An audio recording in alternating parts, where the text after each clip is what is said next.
The first step in repairing the quick clean syringe is pushing the pin out.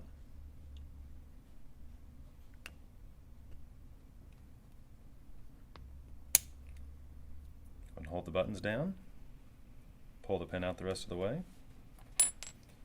And the buttons are free to come out.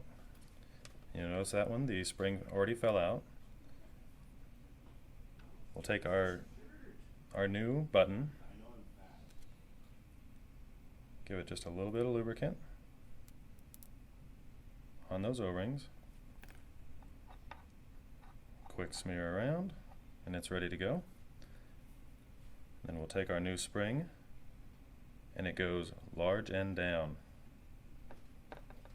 Drops right in. We're ready for the new button.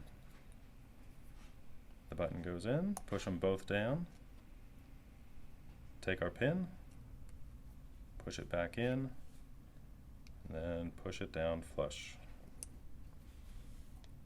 Then the button is in and you're ready to go.